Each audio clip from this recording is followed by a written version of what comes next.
cikin labaran namu na wannan rana, za a ji cewa rundunar 'yan sandan jihar Kano ta yi nasarar tafke wani aljani da ya yi shekaru 3 yana cutar da wani matashi a Kano.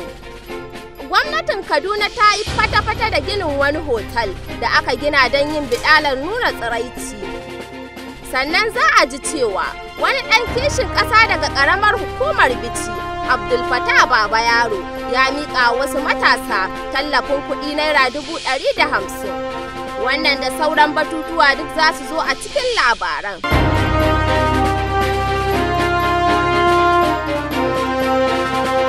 Rundunar 'yan sandan jihar Kano ta yi nasarar tafke wani aljani da ya yi shekaru 3 yana cutar da wani matashi a Kano. Wakiliyarmu Farida Awwal Bichi na da ci gaban labari. Kakakin rundunar 'yan sandan jihar Kano, DSP Abdullahi Haruna Kiyawa, shine ya shaida wa manema labarai cewa wannan matashi ya kai korafi ofishin 'yan sandar da ke anguwar Bamfai domin kawo masa ɗauki cewa wani aljani ya shafa tsawon shekaru 3 a waya, yana tilasta masa ya kai masa kaji soyayyu ko dafaffun kan rago da na sa. DSP Kiyawa ya ƙara da cewa aljanin ya rika tsorata shi da cewa muddin ya bijirewa umarninsa zai iya mutuwa ko kuma ya kone masa gida. A umarnin da kwamishinan 'yan sandan jihar Kano ya bayar, an samu nasarar cafke wannan aljani inda aka same shi da layu da kudaden dalar Amurka na bogi da kayan tsubbu. Yayi kudi kuma na bige. To alhamdulillah kamar da ku gani wannan waya ta ga ta dai mun samo ta, wannan shi ma kuma wanda yake wannan abubuwan mun kamo shi. Cire kanka muga, cire rigar, cire wannan hudan muga. To alhamdulillah yanzu dai bincike ya fara nisa, kuma shi 'yan sandan jihar Kano ya bada umarni a gudanar da bincike na kwakwaf. Tun daga waɗanda suke wannan kiran waya suna canja murya har waɗanda suka buga wannan kuɗi ma, wanda yanzu haka bincike ya yi nisa. Allah ya tsare mu. Aljani ya kaci daɗi. Gwamnatin jihar Kaduna ta yi fata-fata da ginin wani hotel da aka gina don yin bidalar nuna tsiraici. Wakiliyar Asiya Bello Sani na da ci gaban labaran.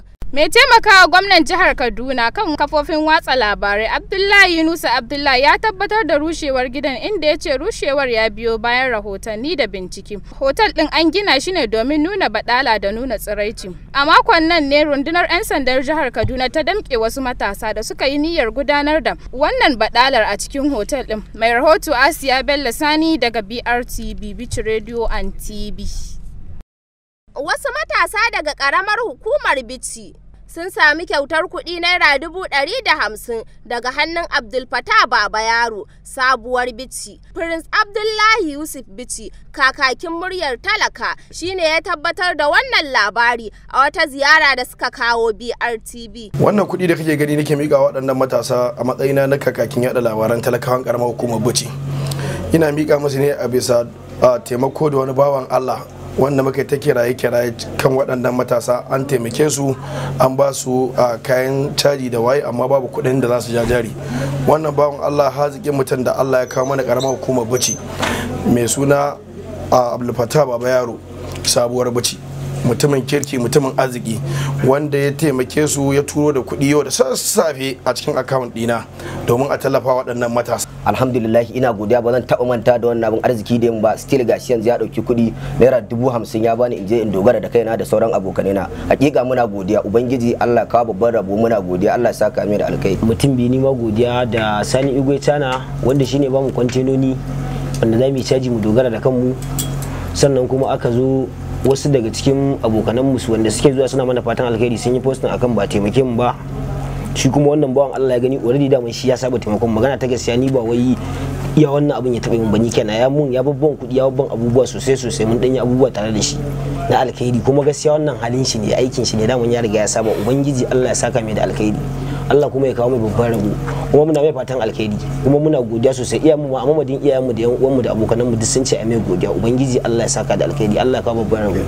Nan ina godiya ga shi Alhaji Abdul Fattah Baba Yaro, bisa shi ma gani da yayi, an ba mu kwantena, sannan ya ba mu naira 50,000 kowa ya je ya sa jari. Alhamdulillah ina matukar godiya, Allah ya saka da alheri. Daga ƙaramar hukumar Bagwai kuwa, Hajiya Amina Rimin Dako ta roƙi al'ummar ƙaramar hukumar Bagwai su rufa wa ɗan majalisar tarayyar yankin Honorable Yusuf Badau baya saboda gamsuwa da abubuwan alkhairin da yake gabatarwa. Tun da ake ɗan majalisa ba a taɓa samun ɗan majalisa da ya taimakawa matasa da mata da dattawa kamar Yusuf Ahmed Badau ba, domin ya yi abubuwa na ci gaba, abubuwa wasu masu rin datsa in faɗe su.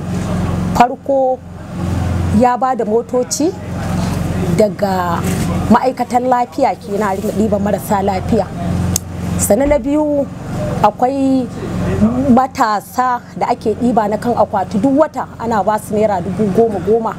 Aka koma gyaran masallatai, ya ba da injina ga masallatan Bagwai da Shanoni kenan. Sannan ya ba da jari ga matasa da mata, ya sake koma sai kekunan ɗinki ya sake ba mata, ya sai babura ya ba matasa kenan. Duk wa'annan abubuwan akan idan mu aka yi, akan idan matasa aka yi, saboda haka tsakaninmu da shi sai dai Allah ya sa a gama na. To gaba ɗaya da haka labaran zai ɗuga aya. A madadin editan da ya tata labaran Kabir Inuwa tare da tallafin Zaharaddin Abdullahi Bichi.